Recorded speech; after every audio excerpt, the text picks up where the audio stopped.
Hello, welcome back. It's very nice to have you again. I hope you had a inspiring day yesterday with our first day of our FERMA Talks. I'm delighted to welcome you back here live to the studio in Brussels for the second day of what I hope will prove a very interesting and inspiring debate.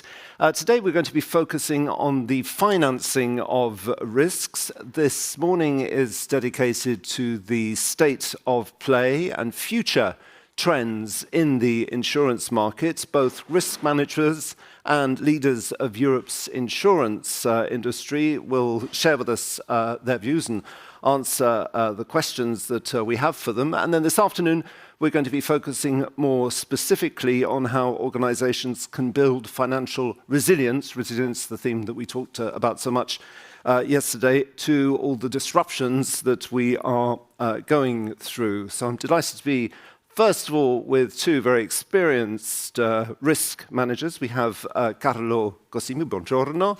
You are the head of corporate insurance and risk financing for Saipem, which is a global engineering and drilling company. You're also the president of ANRA, the Italian Risk Management Association. Thank you very much for being with us. And buenos dias a usted, Mario Ramírez Ortúzar. You are risk and assets manager at Exolum, Europe's leading logistics company for liquid products and one of the largest in the world. And you are also vice president of AGERS, the Spanish Risk Management Association. So, questions to both of you. It's obviously the insurance renewal period at the moment. What are the situations that you're facing? What are the main issues? And how are you dealing with this in terms of management? The situation that we are facing is very complex and challenging because, as you know, hard market arrived 2 years ago. And hard market means, in particular, with less insurance capacity available, more requests to increase deductible, potential more litigation for claims, tough negotiation, and strong rate increase. And this market situation, hard market, hit all line of insurance coverages. But in particular, one more than others. In particular, I mentioned two D&O liabilities policies or cyber risk. We saw that, for instance, in the D&O policy renewal was asked for triple-digit increase. Let me say it was impressive, and also request for reduction of capacity available. In particular, the market standing was to maintain a position of offering coverages in the excess layer, but lacking support in the bottom layer of the risk. So put us as a risk manager in a very difficult situation to manage this kind of risk. Mario, would your analysis presumably be more or less the same? Very similar. The truth is that, first of all, thank you to FERMA for giving us the opportunity to share our experience. We are here not only representing ourselves, we are also representing our associations, our colleagues, and to be honest, we need to say that the situation is very, very tough. We, in our experience, for example, we are dealing with an insurance program for a long time. We've been doing things correctly, as insurers like. We keep control our frequency. We manage our risk correctly. We share our measures and our mitigation measures with them every year. and we keep a profitable account for them. And with this new trend, everything is changed. And it's very difficult for us to explain internally how we deal with this situation of continuous increasing of the premiums. And what we've done in our case is change our strategy. Now, for example, Carlo mentioned the increases of deductible. I can also mention the that we are buying less limits in certain coverage. And we're in a situation now where we are not going to pay any price for certain limits. So we need to analyze again what is exactly the limit that we need for each coverage, and that's what we're going to transfer to the market. Is it the same analysis for you, Carlo? How does this affect your internal discussions with your CFO? I mentioned that they're not easy, and are you having to change strategy? Yes, absolutely yes. We are involving in a very strong discussion internally, not only with the CFO, but involving all the top management of my group, from the CEO to the advisory board, to the control, audit and risk control committee, and all the different, let me say, function that this discussion, the result of this discussion was to increase the support of our captive. We ran a captive since 14 years ago. Is their insurance captive, and the top management asked me to increase their support. For instance, next renewal we will pass from 20 million euros for each and every loss limit to write in the captive 30 million euros each and every loss. So is our reaction in order to compensate, let me say, the request for this kind of increase of rates. Is this the kind of thing that's happening with you too, Mario? Yes, we went to the last renewal analyzing how to increase our deductibles. We didn't achieve big reductions from the market, so we keep them as they are for this year. But our renewal is in July, so we have time during this year to analyze again what is our risk appetite. And it's a very amazing discussion that we are having internally to analyze every risk, where what capacity do we have internally to retain that portion of risk by our own selves. And what we're figuring out is that we need to self-retain a very big amount of capital to really achieve reductions from the market, and again to send the market a message that we are sharing the risk with them. And once you do this, you have a lot of alternatives, as Carlo mentioned, with captives, but you have other alternatives to deal in the alternative risk transfer market. You have different options like insurance products or just your self-retention to deal with it. But we are worried from our associations because we are large companies and we are able to deal with this situation. We can pay higher premiums, but we're very worried about the medium and small size companies because we saw that in some cases they are not buying insurance anymore for certain risks because they are not able to pay the premiums that the market is asking for them. And they probably don't have this capacity or these tools to self-retain more or to know. So that's one of our principal worries. Okay, so difficult situation, obviously. But can I ask you to maybe stress something positive which has come out of the recent situation? Are you seeing any positive takeaways? To me, it's very difficult to find a positive key development in this kind of situation. Let me say that the change from soft to hard market was extremely fast and boosted by pandemic crisis. That, I believe, put us as a risk manager in a very difficult situation. And we were completely surprised because after a lot of years of soft market, we were, let me say, in a sort of comfort zone as a risk manager, okay, in negotiating for insurance coverages. By the way, the situation changed so fast that probably the positive, this is the opportunity of this situation for us as a risk manager, is to recover our position in the company, our visibility, in order to provide, it's the opportunity to show our professionalism, our creativity, our ability to manage the risk in this kind of situation. But it's not easy. It's not easy, but I believe that as a risk manager, we will sort out of this situation more reinforced and with more visibility in our companies. Un poco de optimismo español, por favor.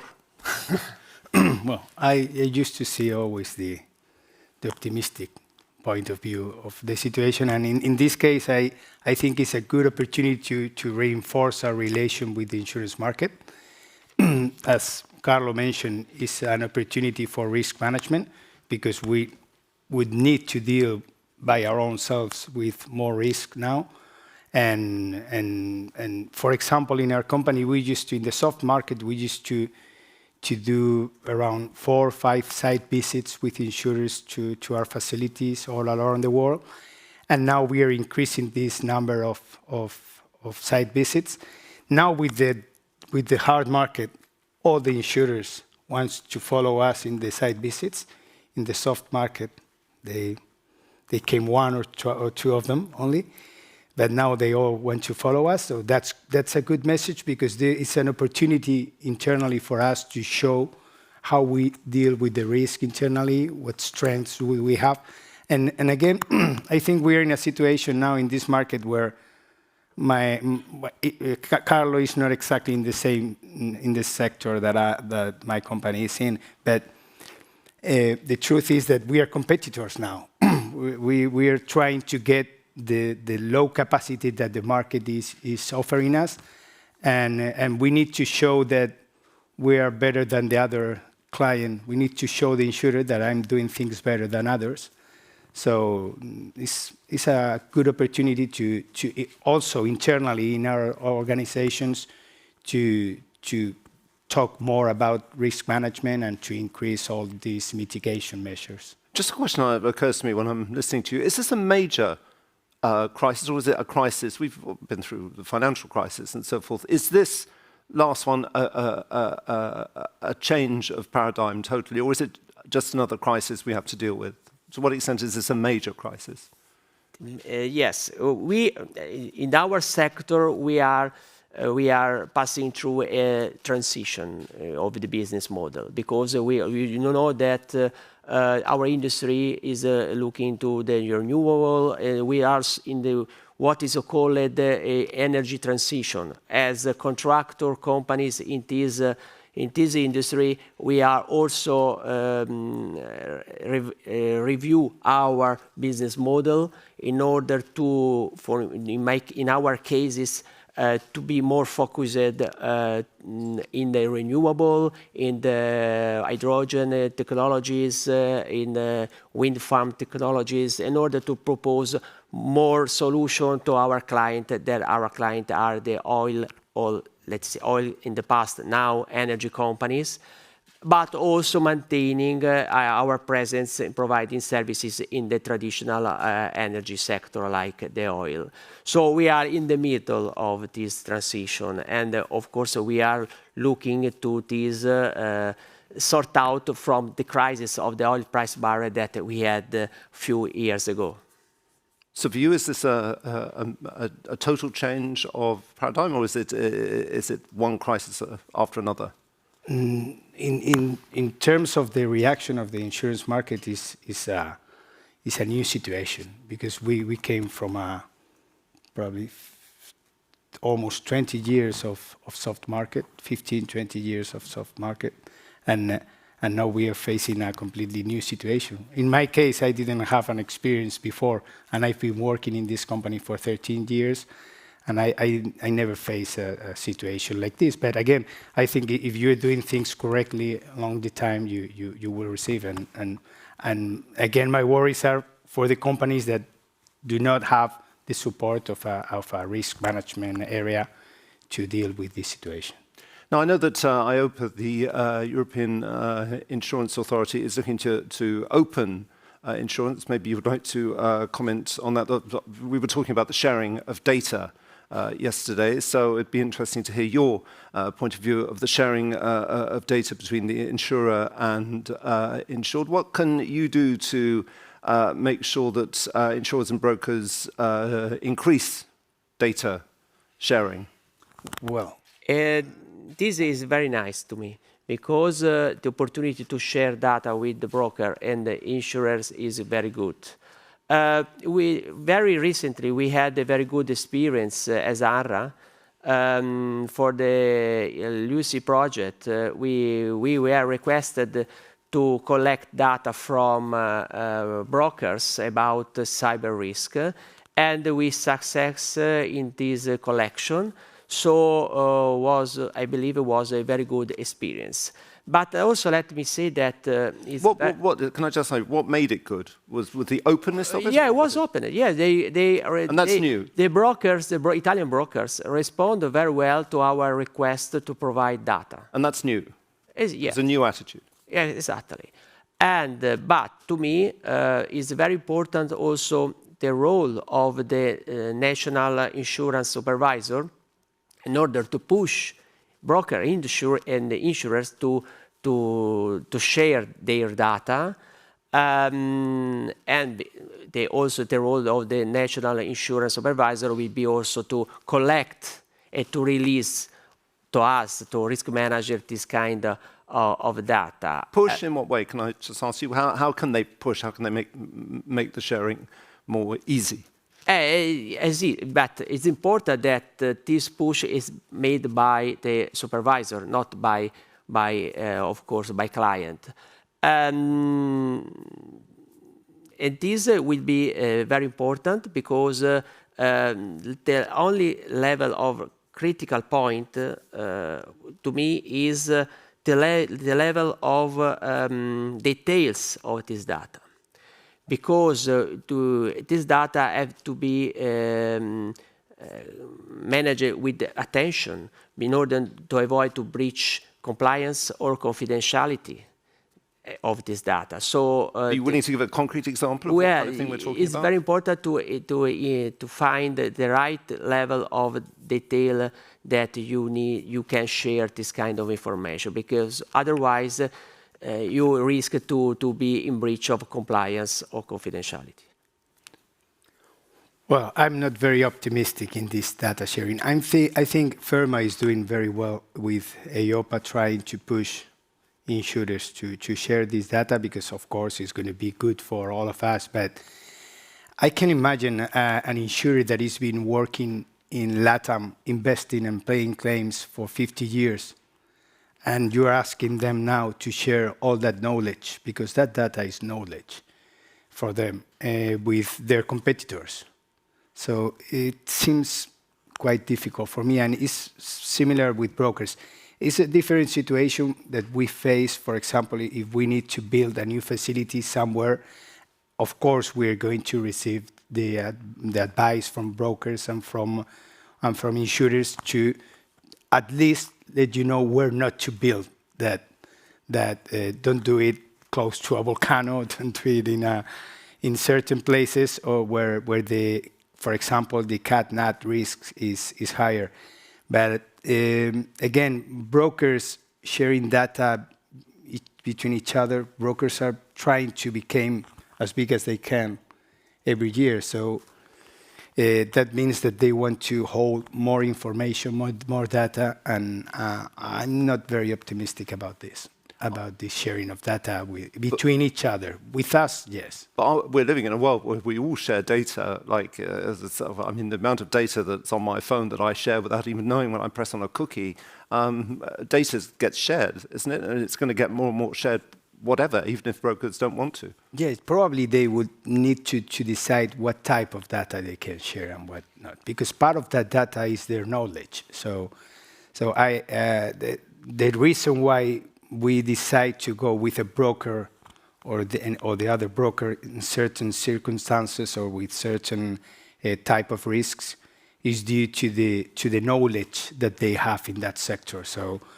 if they start sharing of that knowledge, it's not going to be a competition between all of them. So no, I don't know. I'm not very.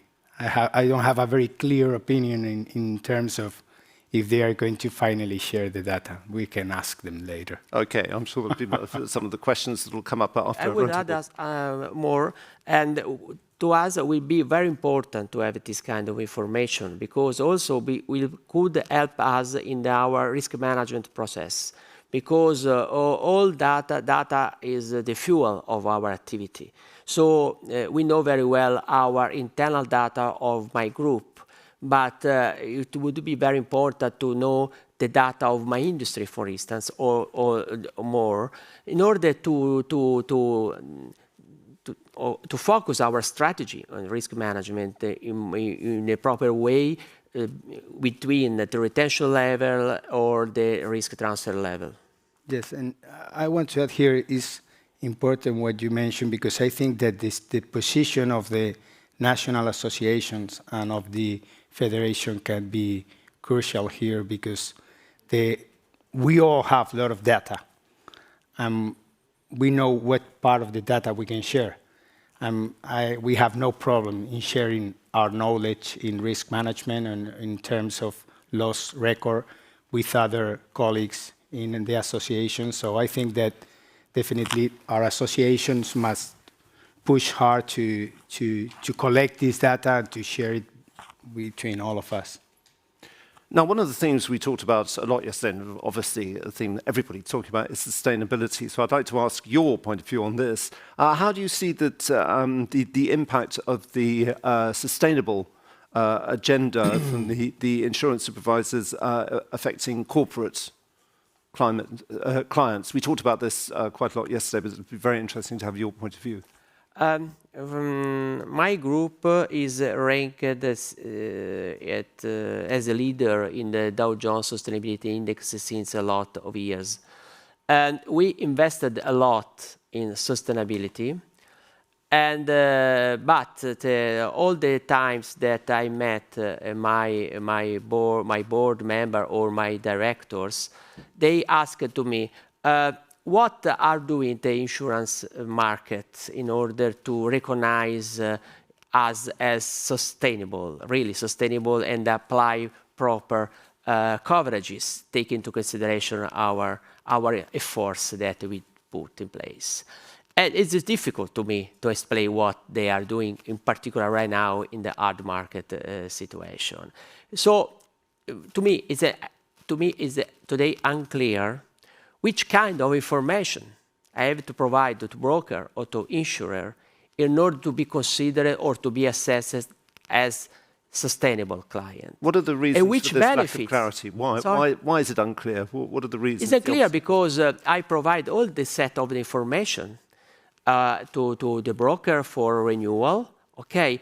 But they don't ask to me particular focus on sustainability process, how we are sustainable, what sustainable process, what sustainable targets we have in the strategy of my group.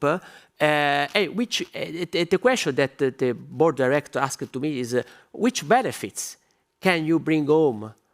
Because if you look at the financial side, there are some line of credits available that reserved to sustainable client in the financial sector. In the insurance sector, at the moment, there is no particular line or consideration of your sustainability level that you have. So this is a question that I pose also to other colleagues during this morning. Maria? I love this question because I was listening yesterday to everything, and it seems very nice. It seems in a very high level, but from the perspective of a risk manager, we don't see, at the moment, we haven't seen anything. In terms of reduction of premium for a sustainable business model. And nothing at all? Not in our case. And in our case, it's important because we are in an industry, for example, we are managing 6,000 kilometers of pipelines moving hydrocarbons in Europe. And we are starting new business to be prepared to the reaction of the demand when the people start not consuming more hydrocarbon, to be sure that we can maintain the profitability of the company. So we're investing a lot of money in doing all these things. And we are the way the industry is looking at us is like, okay, those are the guys that are polluting the planet. And the truth is that our pipeline is moving hydrocarbons all over Europe and is allowing the people to have their heat at home, to drive their cars, and we cannot stop from one day to the other. So all the oil and gas industry is in a huge transition, and we need a lot of support from banks and also from insurers to deal with this transition. If the solution for the market is, okay, we are only going to underwrite green business and we don't want any other business anymore, we are not going to be able to invest that money for the transition. And I have a good example that is happening in my company. We transport and storage, for example, in the UK, the 50% of the kerosene that is consumed, and in Spain, the 85% of the kerosene. And we're introducing now a new type of kerosene in a 10% that is a sustainable aviation fuel, SAF it's called. And I want to ask, for example, insurers or bankers, the price of this product is much higher than the other one. So we need support to introduce this product in the business. Are you going to give me a reduction in terms of rates, for example, to the airports where I am dealing with this sustainable aviation fuel? Because that's a good way of pushing our industry to accelerate this transition. But at the moment, we haven't seen anything. The only thing we receive is a lot of messages everywhere that our board are reading, and everybody is very worried about what's happening with this sustainability topic, that all the insurance market is saying that they're going to change, they're going to invest in sustainability models. So the first question is, what is a sustainable model for you? Is 90% kerosene and 10% sustainable kerosene, that's a sustainable model? Because if you invest in that, we are going to be able to put 20%, 30%, and to change the business model. If we don't receive some support, then it's not profitable. So we are going to spend more time to deal with this transition.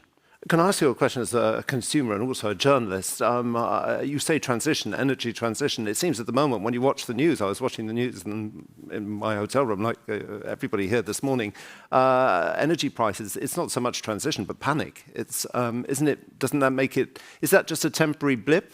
Or is it something, the volatility of energy prices and the energy markets, is that something we're going to have to live with just for a few weeks, or is it months, or?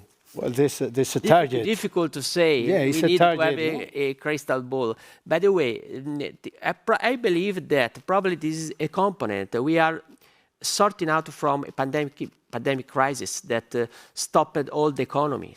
Now, my impression is now the restart is fast, too fast, in order to. Too fast. Exactly, in order, because the same example that you are doing about the price of the oil, also commodities involved.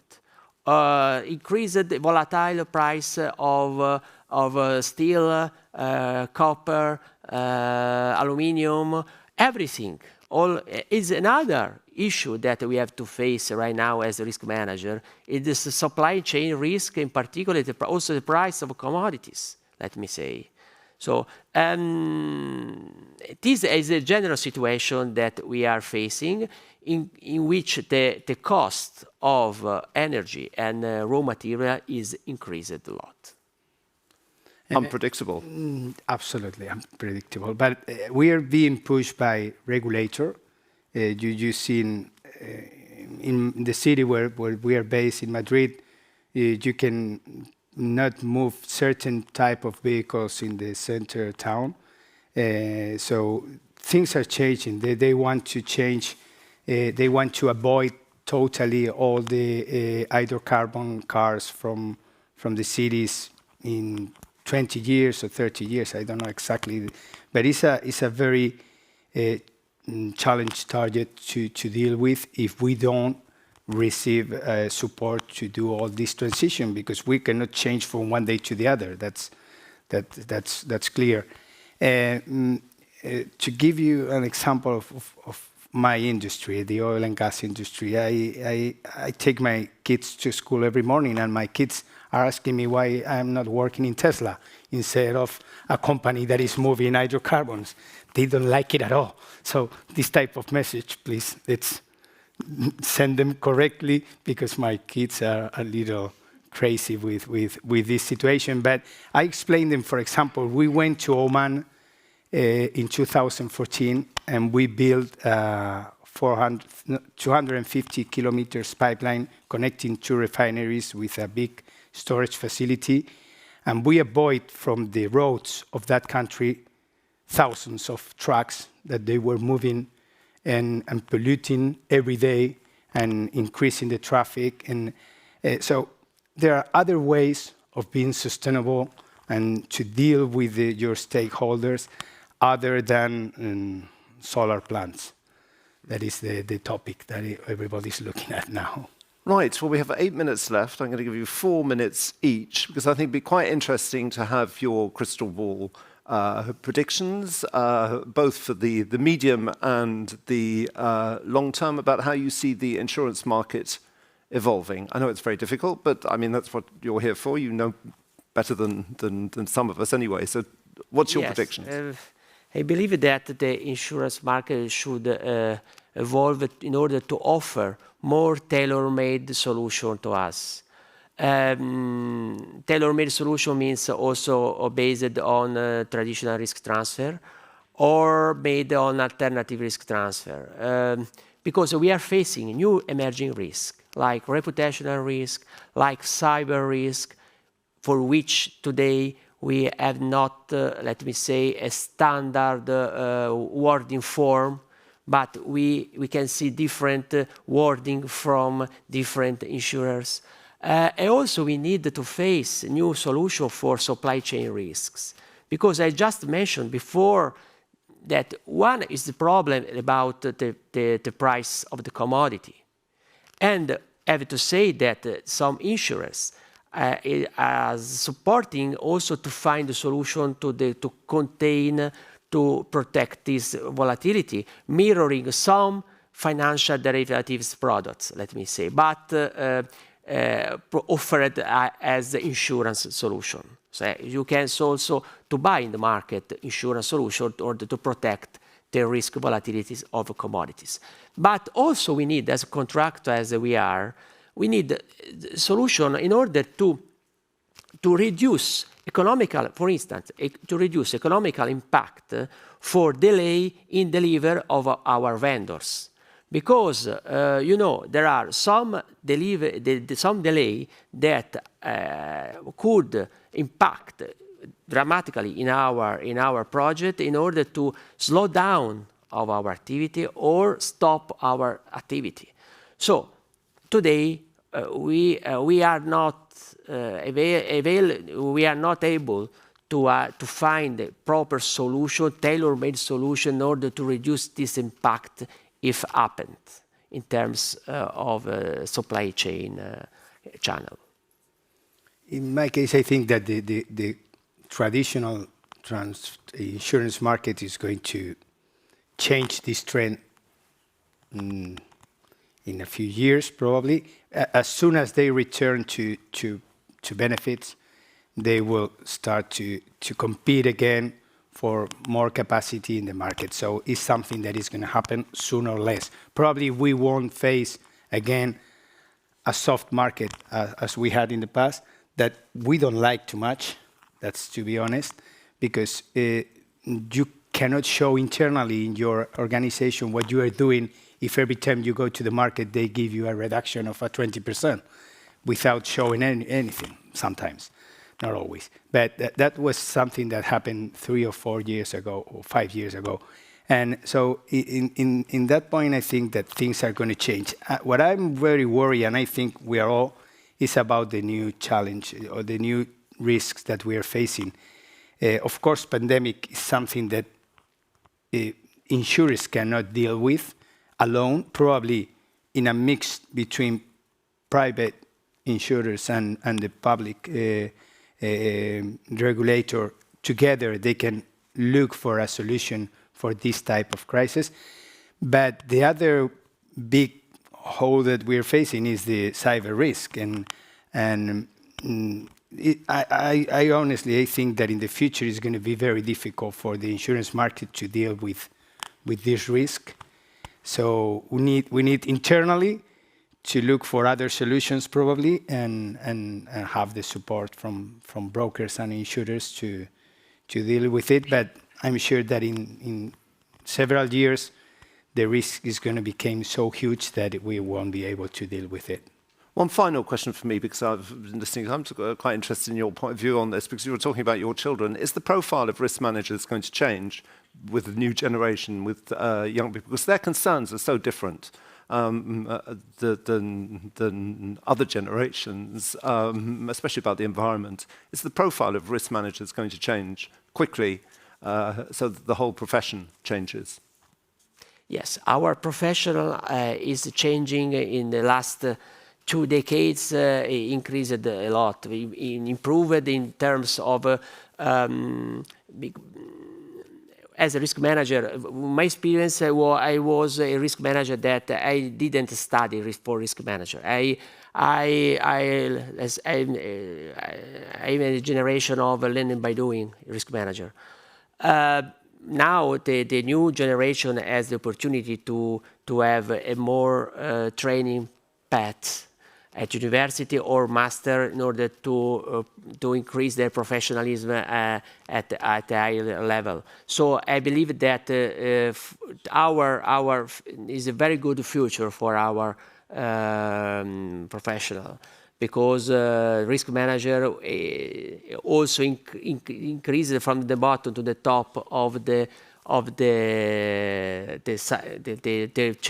chair of the bottom level. Is a very good opportunity for the future. Los jóvenes españoles. Yes, I think exactly the same as Carlo. I think education now is completely different in terms of risk management. FERMA and the national associations are investing a lot in time and resources in this education model. So now you can start to work with us in our teams with a lot of courses being done and a lot of knowledge that we need in the past several years to achieve. So I think it's going to change the model. And again, when you mean sustainable or in terms of the new generation that is coming, I think we need to send them the correct message about what is the current industry, what is the transition that needs to be done, and of course, let's do it as fast as we can, but supporting all the steps. Don't jump from one step to the other, because we are probably going to retard the transition if we don't do it correctly. Perfecto. Gracias. Grazie. Thank you very much indeed. That's very interesting. Thank you for telling us some of the concerns you have and your analysis of the market. I'm sure it's interested the audience a lot. We're now going to have the round table about the insurance market after the pandemic. I think you're going to listen to it, but afterwards I'm going to ask you to come back here. But I think that's probably best if you go back so you can actually see what's going on. But thank you. I'm sure here in the audience we can give speakers a round of applause. Thank you very much to Carlo and Mario. Gracias y gracias a ustedes. And see you in a minute.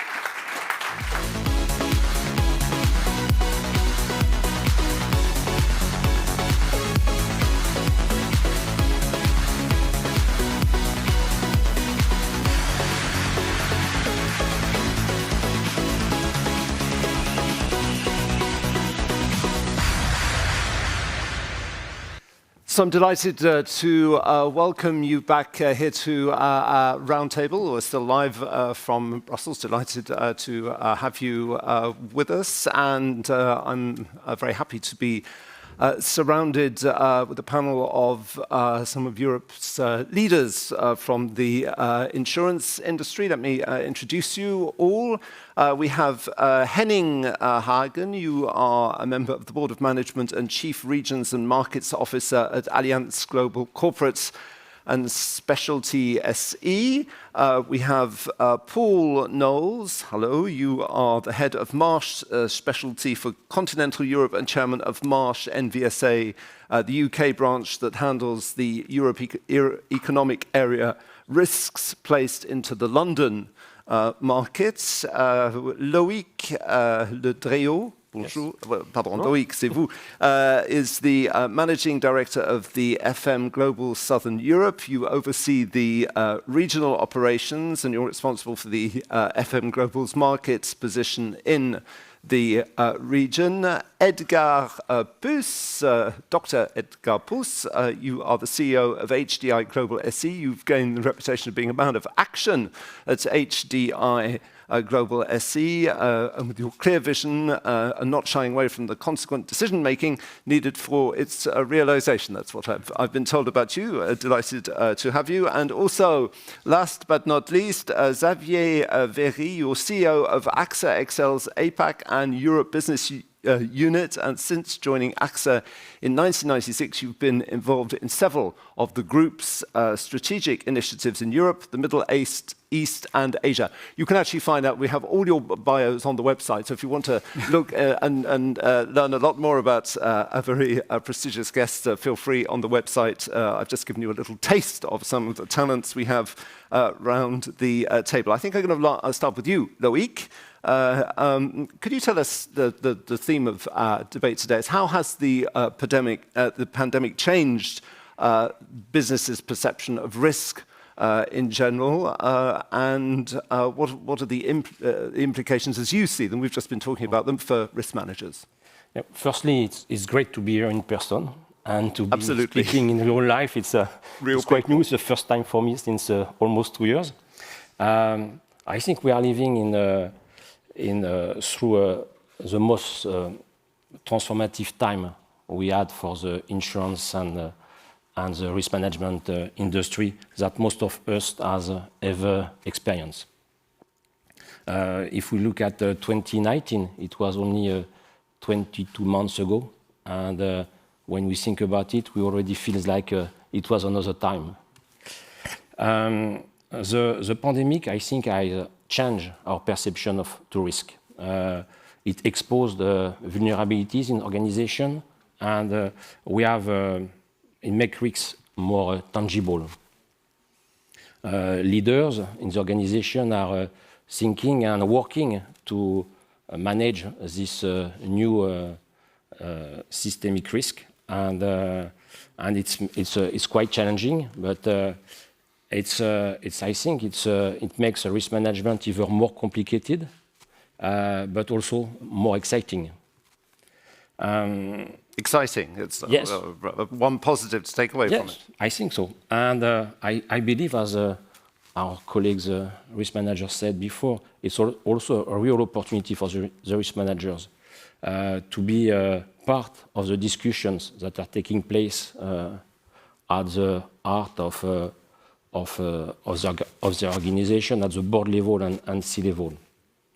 And especially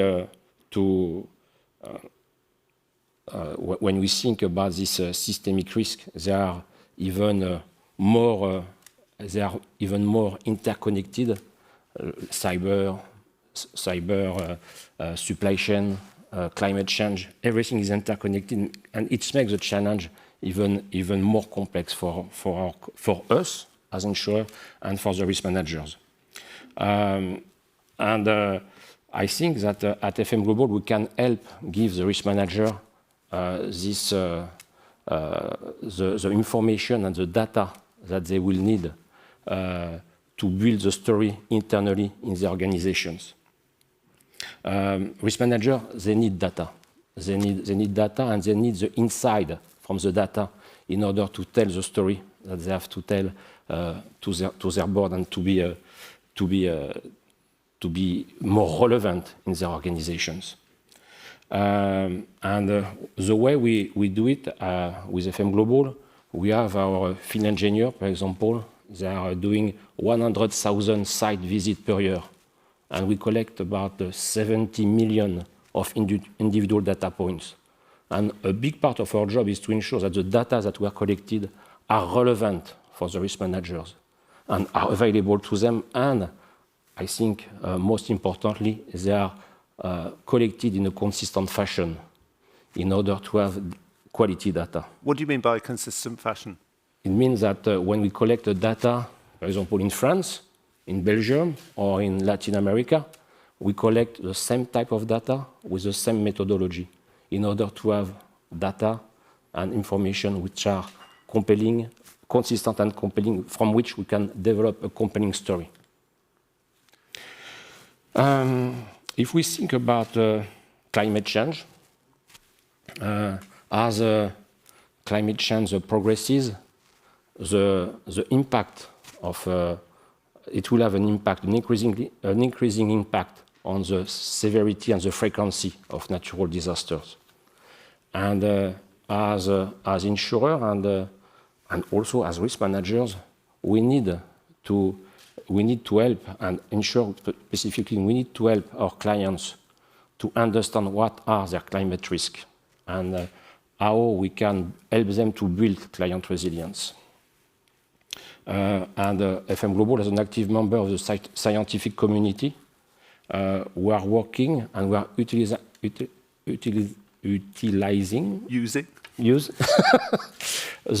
the science that we find behind the client resilience in order to help clients to find solutions.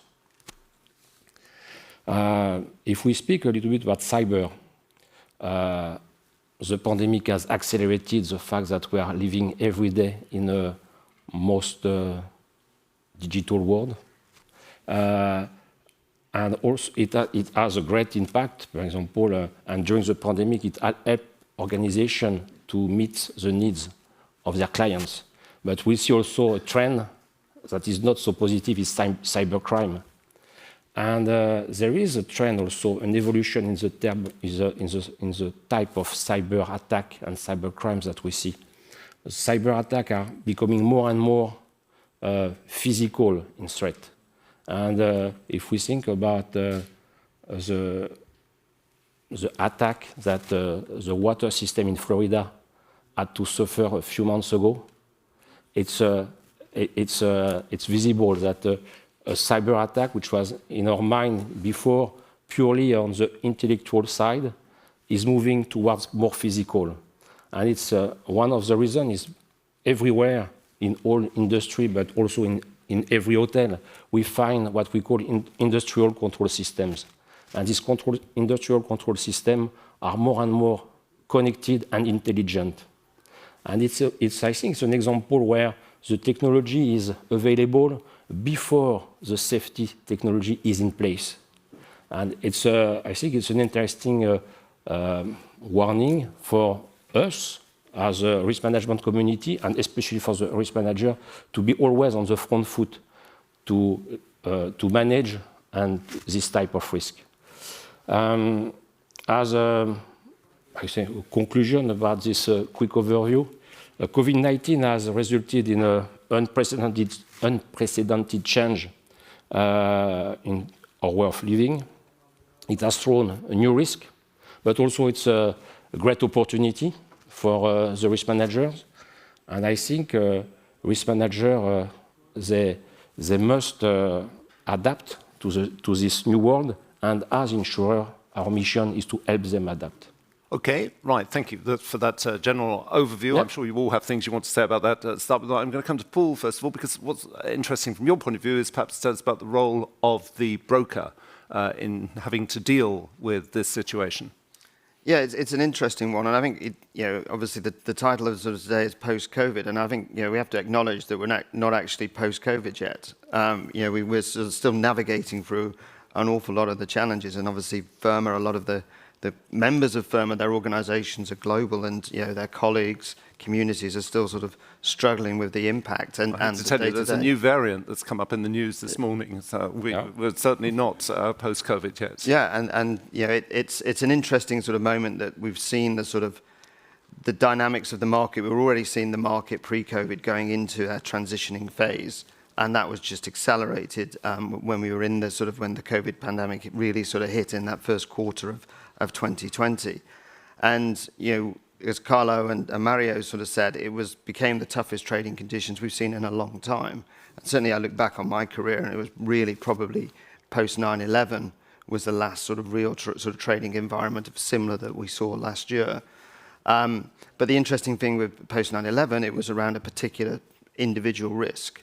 I think one of the things we've seen in the sort of current environment is that we're now sort of debating and looking at much broader risks, looking at cyber, looking at ESG, looking at the pandemic, looking at things like supply chain. These are now becoming much more higher on all profiles. The engagement you had yesterday with the government institutions, probably wouldn't have happened a decade ago. But now sort of communities and societies, as well as us in the insurance world, are looking at how we have to deal with these really important risks. And I think, going back to your question about the role of the broker, the broker's role hasn't really changed. We sit there as advocates of clients.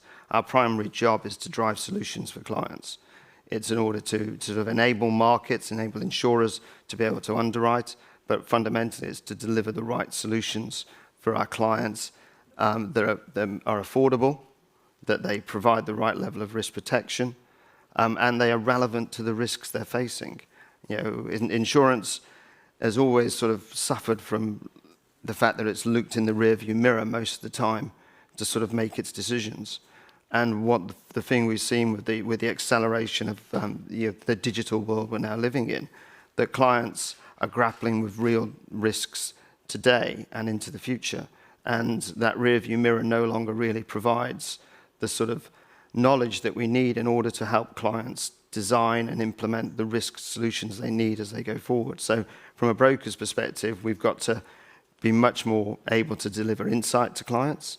And we're sitting on huge data lakes, but those data lakes are currently not really structured properly, not really we're not able to interrogate them. And again, the reference to the work that FERMA is trying to do on cyber with Lucy is a good example. The ability to really be able to pull that data out and be able to sort of deliver insight and knowledge across the market is going to be important. And we have to get the basics right as well.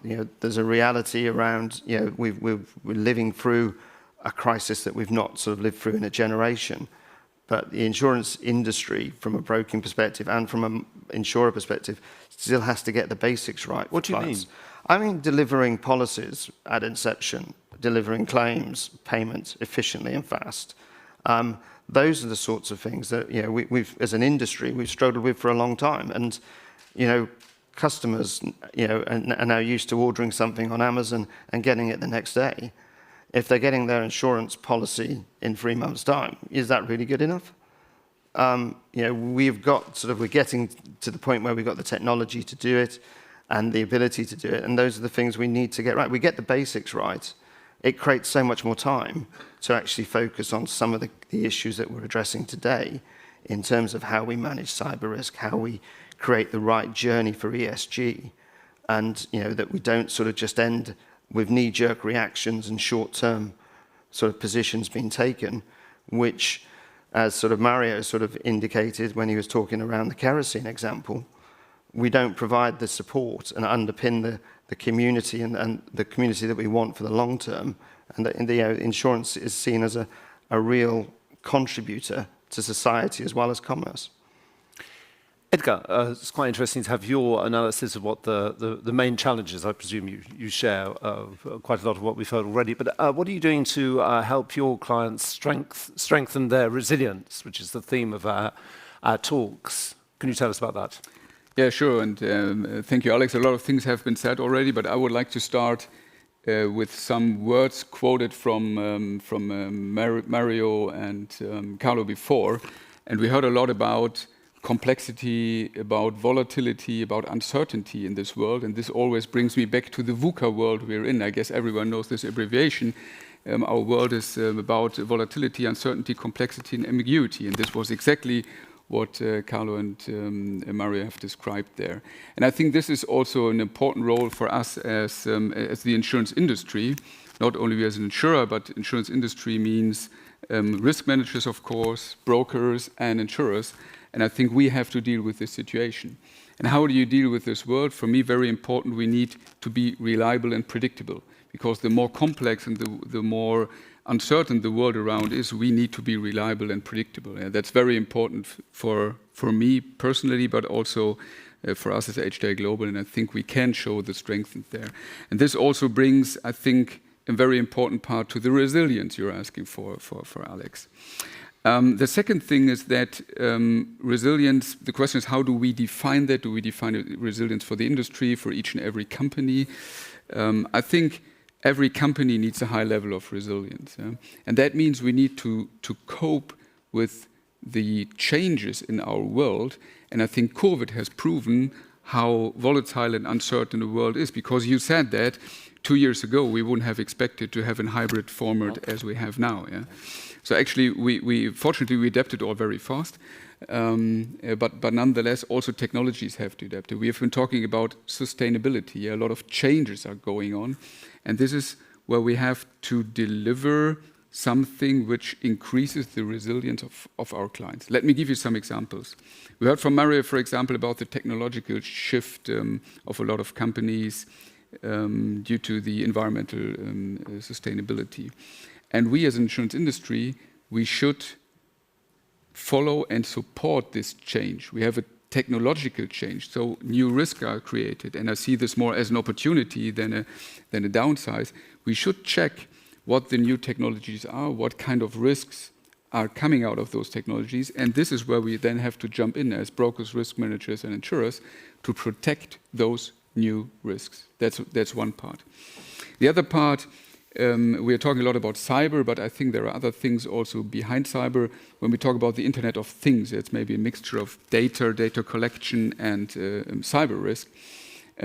We are talking even about the industrial Internet of Things. Yeah? And this is a technological change in technology we all see, and we also have to face this. We have to support this, and as an insurance industry, we have to find solutions how to protect our clients against the new created risks. And on the other hand side, we can use those data to increase again the resilience of companies, and we are doing that at HDI Global. We do a lot of research in respect of IoT, because we may start a shift, from repair and reimburse to predict and prevent. But we can't do that alone. We want and we must do that together with our clients, of course.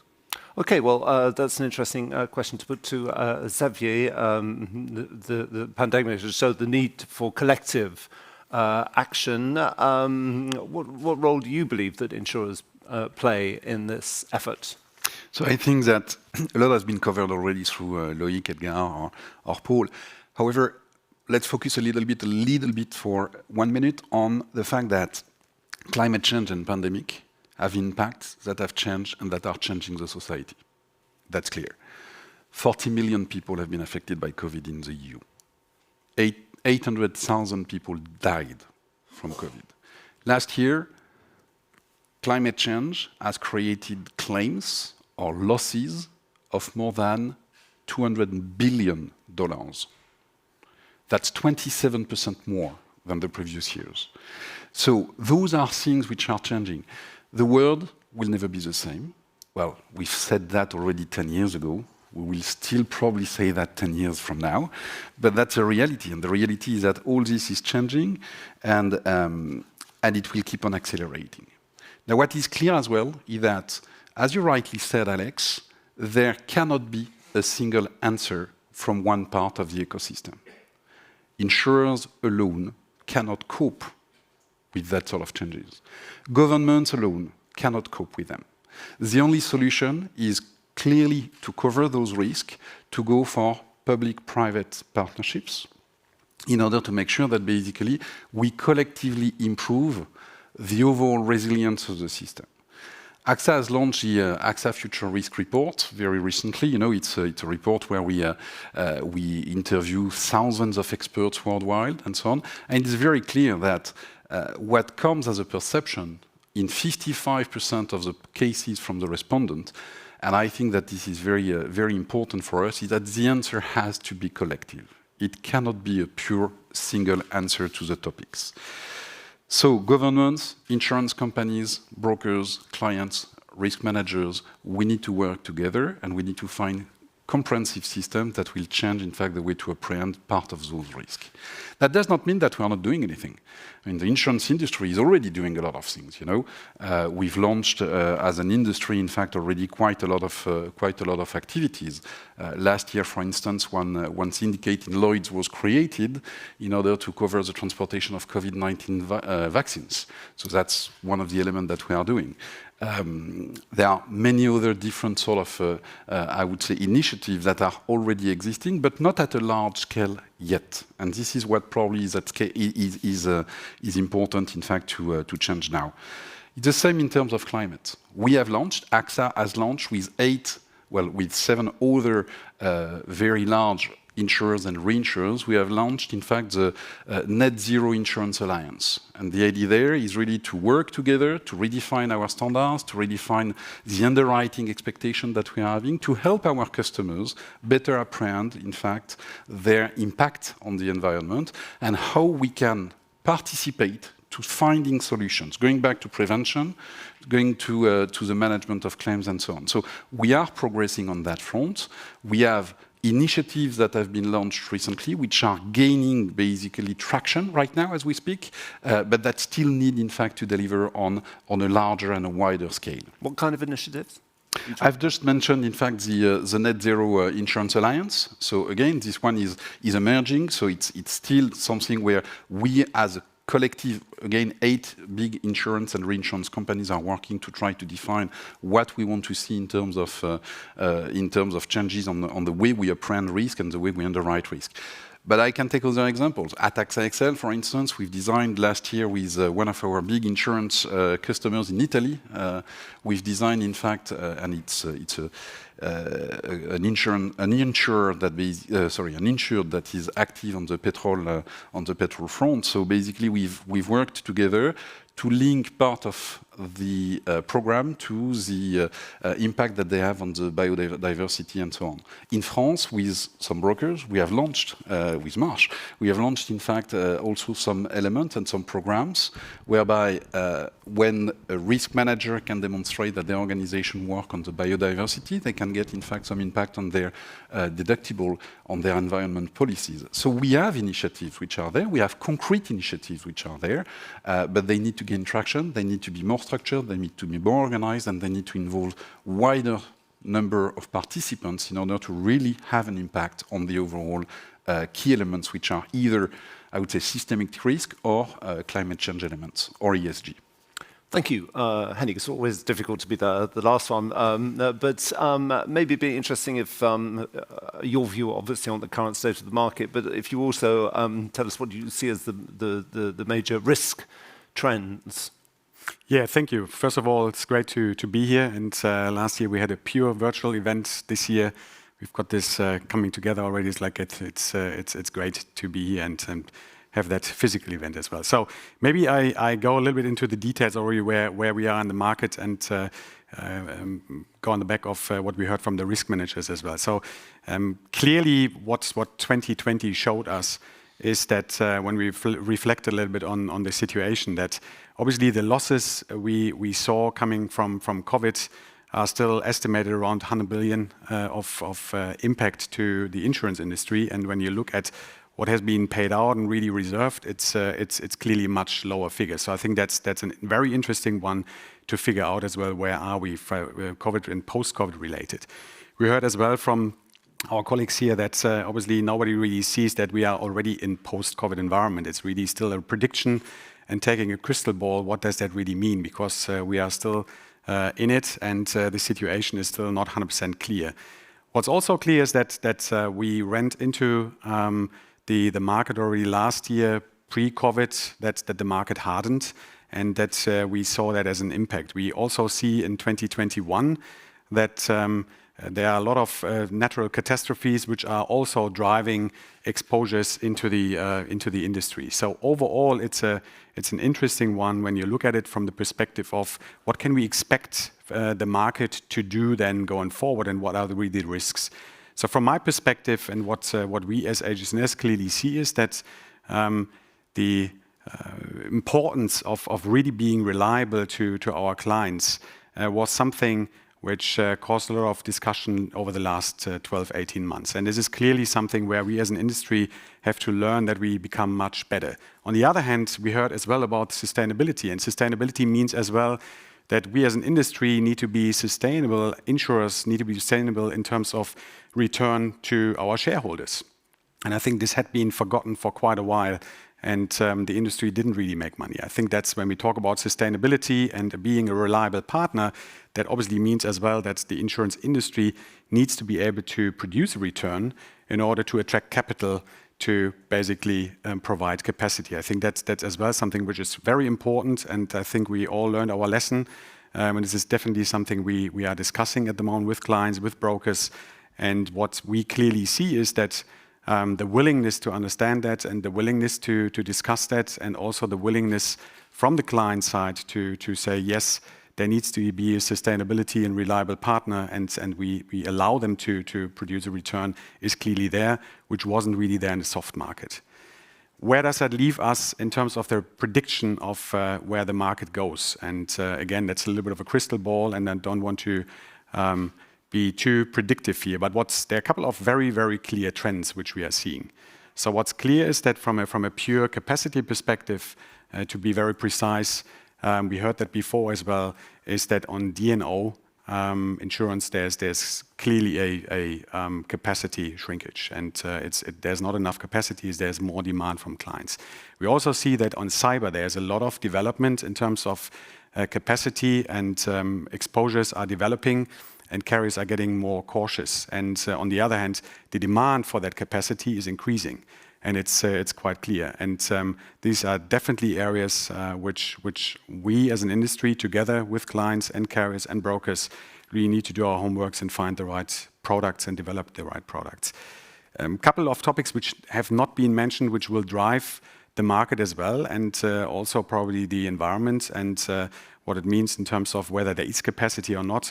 Social inflation has not been mentioned. I think social inflation related to liability risks in the US is clearly as well something which is a key driver, and we see that still increasing as well. Then inflation, general inflation, I think is a major topic we need to tackle. We see that everything becomes more costly, and if we insure business interruptions or property damage or other topics, it's clear that inflation is driving that as well. So that's as well an area to focus on. Then I mentioned cyber. Clearly, we will go in the discussion as well a little bit more into the details, but that is a driver of the market. And then lastly, climate change. We saw as well not only that pandemic is a risk for us. This year we were reminded as well through hurricanes in the US. We had the floods in Europe. We see more of these losses, and climate change clearly goes into the direction of, hey, this is alerting, and we need to tackle this risk as an industry. This all in combination will obviously lead to the fact that I don't foresee the market getting soon into a soft mode. I think there are emerging risks. There are a lot of risks which need to be tackled. It's more really a question for us not only discuss about price, but really about products and solutions. So that's in a short and brief what we are seeing in terms of market trends and major trends for the upcoming years. Starting to understand a little bit more why Loic called it exciting. It's certainly the word which sums up all of your resumes of the situation. It's obviously a hard market situation. But a question from me, I don't know who'd like to ask this, but why are benefit clauses in case of a clear loss result not being shared with customers? Because you're all painting a picture of a kind of dramatic situation. So why are you not putting the cost for this simply on the people who pay for it? Okay. I can start. I think, first of all, as it was explained, the market has to be corrected. And we are in the process to correct the market. It's not yet stable, but we are in a much better shape today than where we were 2 years ago. It was 15 years of soft market. It means that every year the price were down, the capacity, the requested capacity were bigger, and the coverage was larger. And we came to a point where it was impossible to make profit. And as you mentioned, the market, the insurance company were not sustainable, were at the risk to not be sustainable. So we had to correct this. Now, and I fully understand that it is a very complicated time for risk manager colleagues, and that's not an easy time to, and not an easy position to be today. Nevertheless, during this time and over the last 2 years, as always, at least for our clients, they continue to invest time and money to improve their risk, a massive amount of time. And I look at what our clients have done over the last 12 months. It's global, it's over the world, it's not only in my territory. But our clients have completed 50,000 loss prevention recommendations.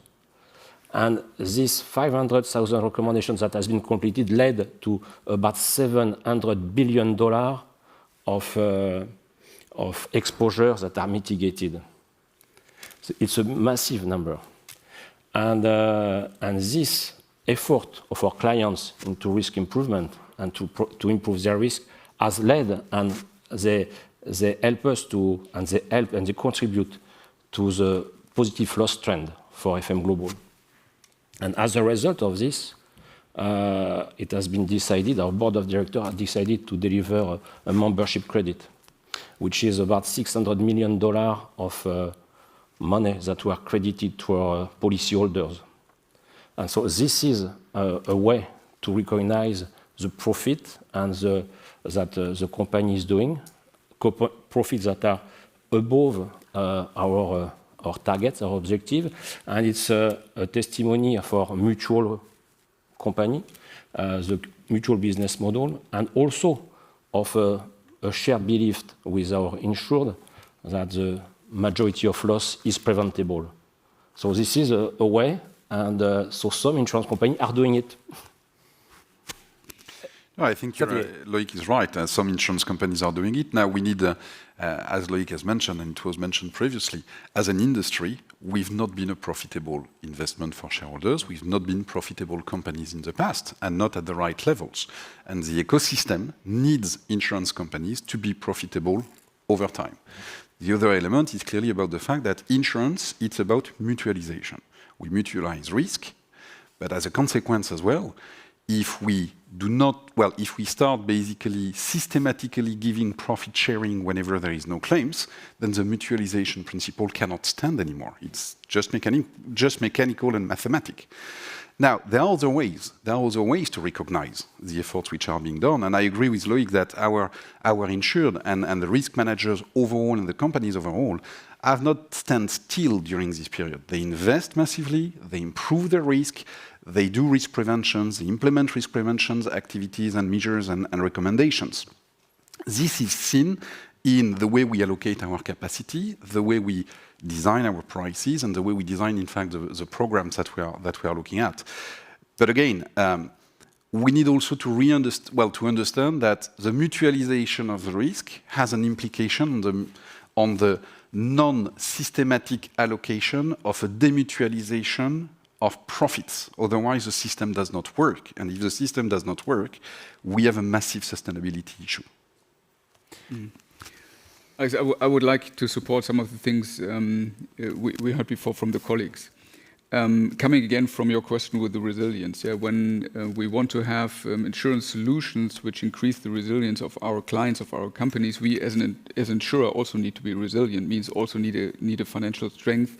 And for example, we at HDI Global, we have our target of return equity is 10%, which is far below the average of our clients. Yeah? So it's not that we are trying to collect more money. It's just, I would say, reasonable to have also good rating finally.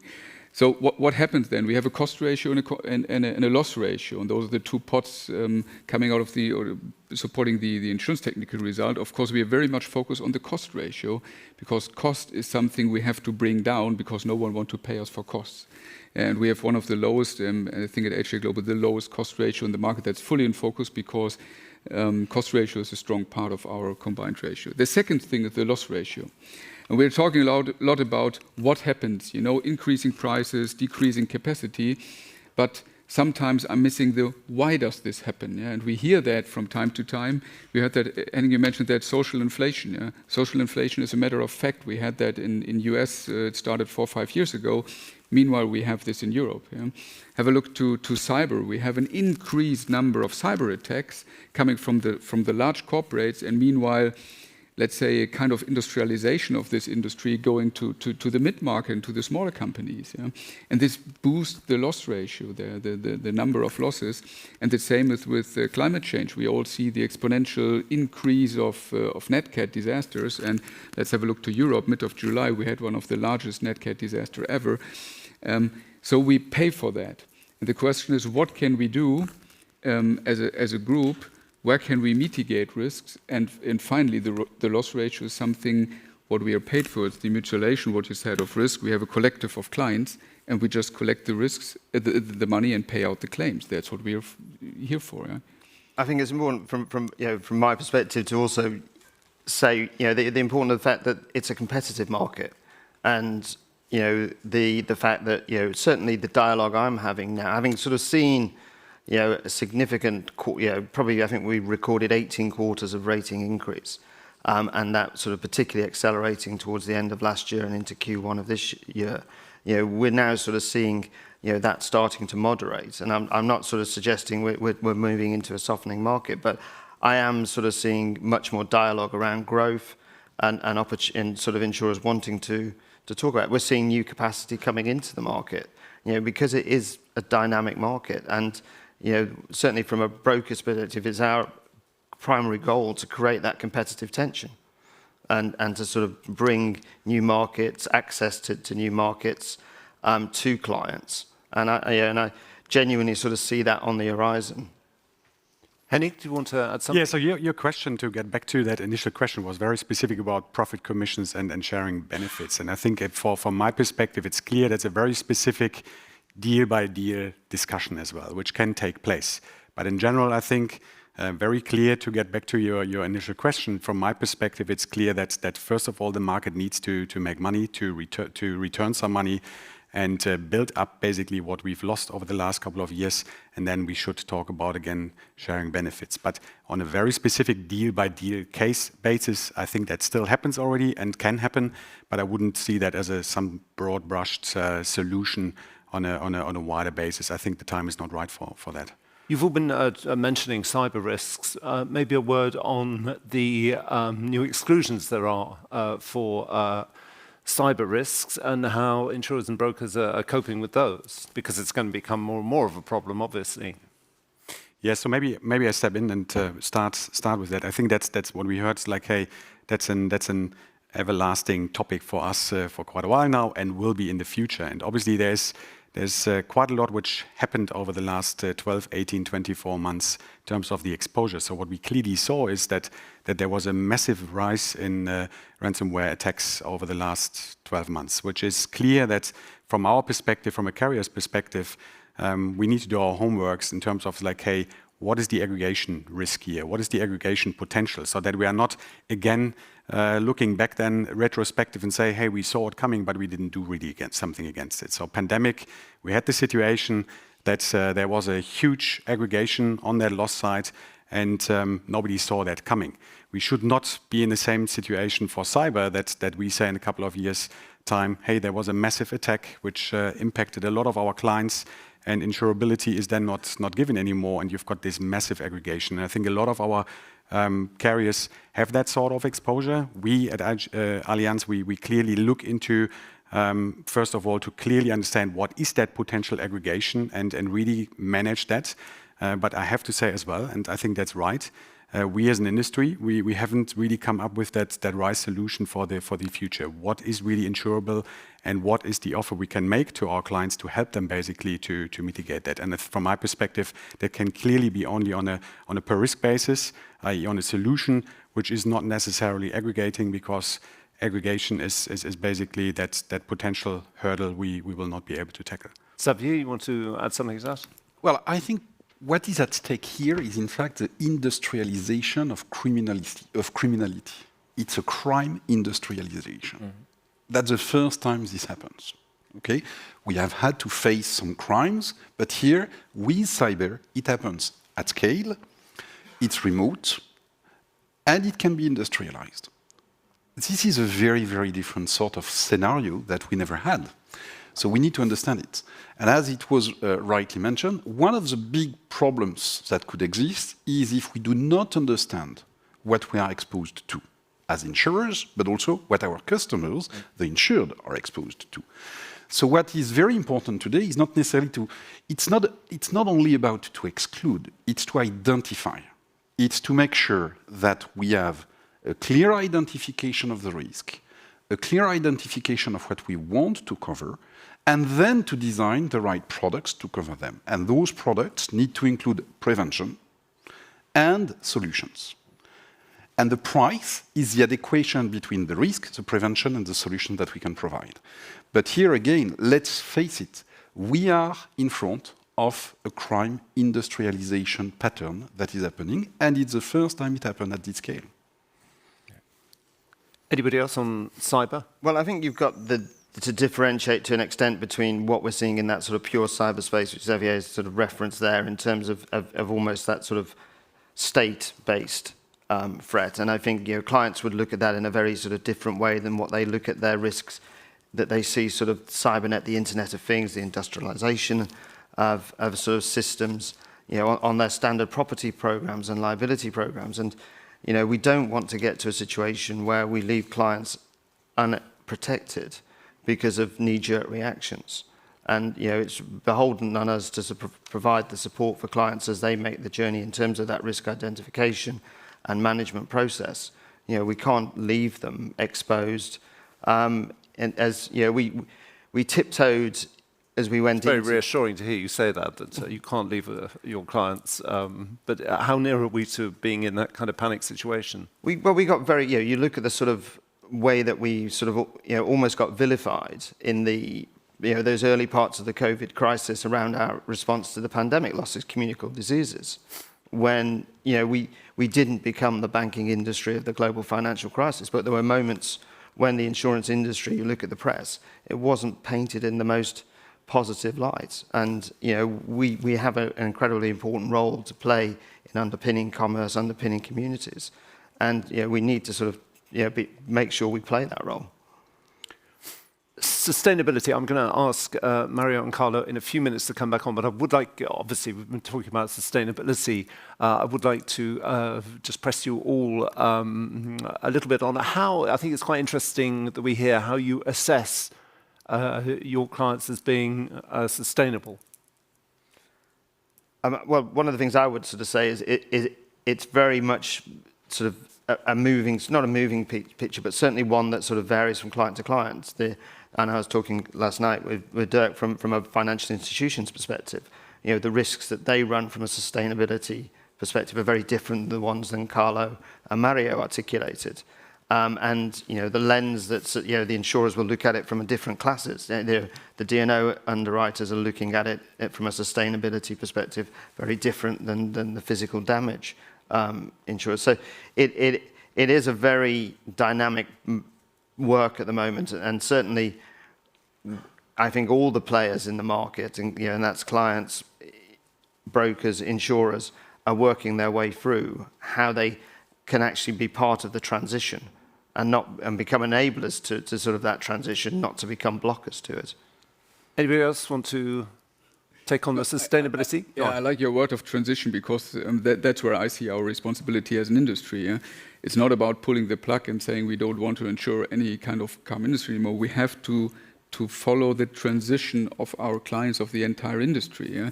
And that means on the one hand side, bringing down, for example, the carbon emissions, and at the same time, every of our clients starts to develop new technologies how to substitute carbon emissions. Yeah? And that's important for us to understand what kind of industries those, what kind of processes and technologies those are.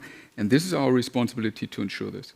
Anybody else want to make a comment about the definition? Yeah, maybe one step as well, because in some of the lines of business we see it already, as you outlined in terms of D&O as example, and where that is happening already. I think what I can see in the market is that there will be a common standard, hopefully, in terms of performance indicators, which will help clients really to understand what needs to happen and carriers to have some sort of approach, because in the end, ESG is definitely a topic which can only be achieved together within the industry. And I think what we can't have is a heterogeneous picture and approach to that. So from my perspective, I think as well something which the industry needs to work together, and FERMA can be of utmost help, I think, as well to drive that, to really develop KPIs and performance indicators which can then be used going forward.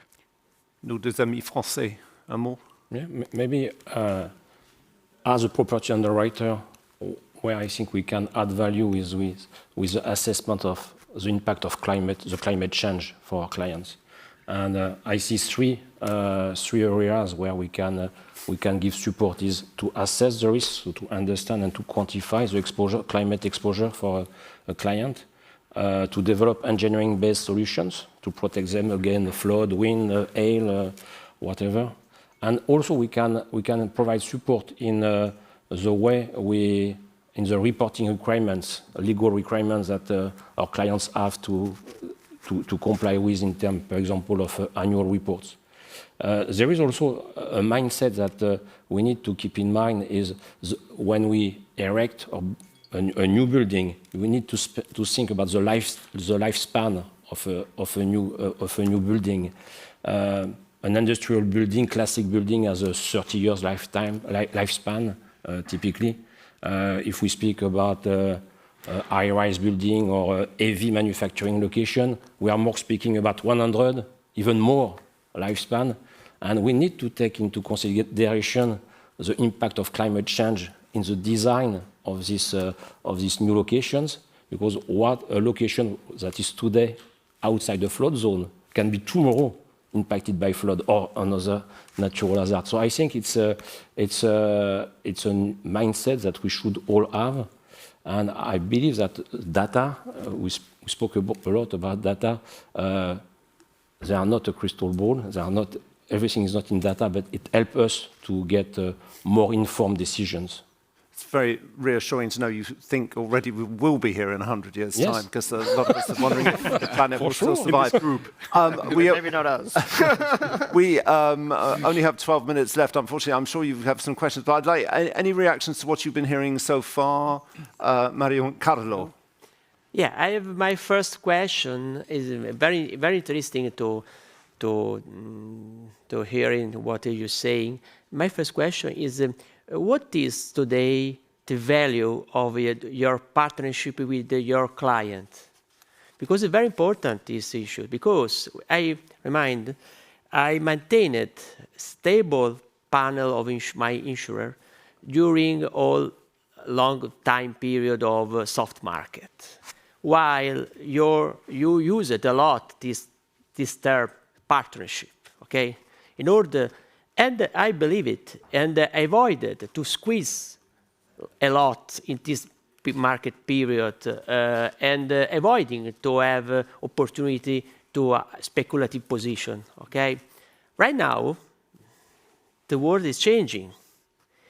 I'm very happy to know from you what is now for you the value of a partnership, because we saw in the market that some insurers abandoned their historical client, stopped writing some line of risks. So, well, this is just maybe one point from what's happening. It's a vast question. We have 10 minutes left because we have to finish on time. So I'd like brief answers to such a vast question. Who would like to give a Xavier? Well, I think that partnerships is the essence of the relation that we have with our customers. It was in the past, it will be in the future. And again, it goes back to what we've been discussing today a lot. Dialogue, understanding, real understanding of where our insured and our partners are is absolutely essential. This is a long-term. It's a long-term dialogue. It's not a short-term one. Now, it's true, and you're right, Carlo, there are occasions where, because we have also to deliver the expected profitability that is there, we have to address part of the portfolio that were not appropriate. And this is painful. And this has happened. And I think that all insurers have faced, in fact, that sort of moments. But that does not mean that we don't value the partnership. Partnership, again, is absolutely essential. But we also need to be a sustainable partner. So we need also to address our points. Going back to what Edgar was mentioning, I think predictability is very important. Transparency is very important. So I think that those are clearly the key elements. We want to partner for the long period of time and for a longer period of time with our customers. This is specifically true because of the emerging risks which are there, where we need to collectively build resilience and build knowledge. We need to deliver transparency and predictability to you. So basically, you also understand what our constraints are. But I don't believe that we are in a world where we want to become transactional. At least certainly in AXA XL, this is not what we want. Mm-hmm. Xavier, you've been the spokesperson for all of you. Any other things you'd like to add to reassure? I think it's a great question. It's a fantastic question. I think we obviously need to take that question as well because, hey, over the last 24 months, it wasn't always easy, the negotiations and the relationship we had. But I would absolutely agree with what you said, what has been said in terms of the relationship. I think what's important really is that it should be a long-lasting relationship. And long-lasting means it's a give and take, and it's a strategic and ideally strategic relationship we can build and we should build. And it should not be a tactical one, opportunistic one, short-term, term-driven decision. So we clearly at Allianz look at our partnerships from that perspective, and we clearly distinct as well on that basis. Meanings like we understand quite well who of our clients have got a strategic interest to be with us together over the next couple of years, and who has been with us over the last couple of years. Also from a cross-class perspective, not only focused on one line of business. And you see that as well. And I can just share that over the last 18 months, our retention ratio, which we measure obviously in terms of who stays with us, was still quite high. So we know that we had to do things in terms of re-underwriting the book, and we were not always the easiest partner. And I think that's the same for my colleagues here on the table. But nevertheless, our retention ratio was still quite high, which means as well, hey, it's not only one-sided, and there is the view purely and clearly as well from the market. Yes, there needed to be a correction, and I think that's very important. If I may jump in there only with the word, Alex, I'm looking. You know, you're looking to the time. Carlo, thank you very much. Great question. The question is how can we prove this? What are the KPIs? How can we measure this? What a client relationship means? Yeah, and you know, we as HA Global, we are coming from 120 years commercial and industrial insurance, and I personally can't do anything else. So I also have a personal interest to continue doing commercial insurance, you know, and it's my passion and I love it. No, we will continue doing that, and the proof, as Henning said, for example, when you have a look to retention ratios, but also our philosophy is that we do not stop underwriting industries. We do not stop underwriting any kinds of lines of business. Yes, we have to talk about maybe some rates, shares, prices, the changing environment, but it's not that, let's say, in any kind of schematical way, we kick out countries, industry, regions, lines of business. And this is what I think is a long-term client relationship. I'd just like to hand over to Mario, because I'm sure you have a few things that you've noted during the discussion. And what would you like to ask the panel? Yes, I hear about interconnectivity of risks, and I think you can probably answer us about the interconnectivity of underwriting, of underwriters, because the reality is that certain risks, like casualty, what we are finding in the last years is that when you go to the renewal, they tell you, okay, cyber risk is excluded in your policy. So we ask, okay, and how do I cover this? Can I go to your cyber underwriter? And if you go to the cyber underwriter, he knows about the probability of a cyber attack, but he do not know about the impact of a cyber attack in liability.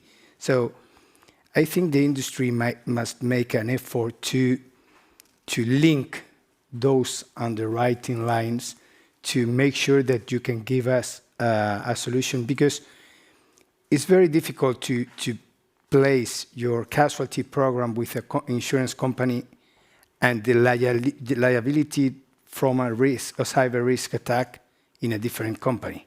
Imagine the case of a cyber attack to decide who's going to deal with the claim. And I think brokers have a very important thing to do here, because they see the global risk. But my question is, if you are trying to link or to interconnect those underwriters in your companies.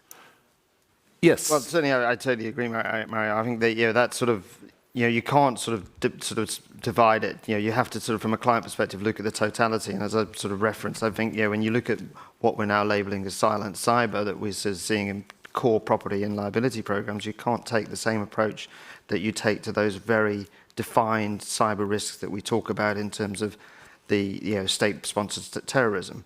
And we have to sort of work to make sure that your programs are have the right level of protection across the board and are not just sort of isolated by a knee-jerk reaction to a word like cyber. Yeah. Any other conclusions? We have 4 minutes left for you to generally reassure Carlo and Mario and the others in the audience who've now seen questions. So very specific to that cyber question, I think as well as like, hey, we owe that, but it's in our own interest as carriers as well to do that basically and to interlink the various lines of business and coverages. Because very clearly you see as well that if you look at some of the events which happened, if you combine first party and third party exposures, you can have as a carrier losses which are related to the same event from various different sources, various different products, various different lines of businesses. So it's in our own interest to interlink that. I'm not saying we are there yet. I think we need to do our homeworks, and I think the cyber topic will be one of the main topics as well for the years to come, to discuss what is the right product, what is insurable, what is not insurable. But clearly it's in our interest as well to interlink that, because otherwise we will not be getting a handle on the aggregation. Mario, thank you very much. I also like your question. And I think that we can be better as an industry in that. Yeah, we always, of course, have the client focus and not only line of business per line of business, but of course, in general, we are here in industry when we talk about bigger companies that we are always looking for tailor-made solutions, and that's why we need conversation, as you said. Let's discuss the problems, and I think we're all facing some solutions there. Yeah. But I think also that we cannot talk about long-term partnership if we do not apprehend the customers globally. And for us, at AXA XL, this is the reason why we've decided to restructure our organization to create regions to get closer to our customers. So precisely to move from a line of business organization to a customer-focused organization where we talk, we engage locally with the customer on the broader topics. Obviously, we always have, in fact, the support of the lines of business because, as rightly mentioned, in fact, it has to be tailored. But it's also, we all collectively have different answers, but the answer that we are bringing at AXA XL is really to get closer to our markets, to get closer to our customers through a new organization that is focused on regions, in fact. Yeah, and I truly believe in the partnership between the insurer and the client and the broker, and the teamwork to work together in order to have a better common understanding of the risk. If we have this common understanding of the risk, it will be more easier for us to understand your needs, to develop the capacity, the coverage, the price, and for you to explain within your organization what you need and why it is cost at this price. And by doing so, we can also work together, to develop your resilience. And by developing your resilience, we are developing our resilience as an insurance company, and we should be able to smoothen the variation of the market. So maybe it's an ideal word, but... So I think that Mario and Carlo look a little bit reassured. I'm sure you had more questions, but unfortunately time is pressing us. But it was interesting to have this dialogue between both of you so that you interacted together. So if I take the conclusion of what you're saying, it's a closer partnership that you're suggesting and tailor-made solutions. When you have a surname like mine, it's always good to hear about tailor-made solutions. Anyway, thank you very much indeed. I'd like to say that if anybody's watching us and saying we didn't have a very diverse panel, we had a largely female panel yesterday, so it's you have to look at the things over the 2 days. Anyway, thank you very much indeed. We'll be here again live from Brussels at 2 o'clock Central European time. I hope you'll be with us for our final session. A big round of applause here from Brussels. Have a very nice lunch. Bon appétit, and we'll see you at 2. Thank you so much to all of you. Gracias, grazie.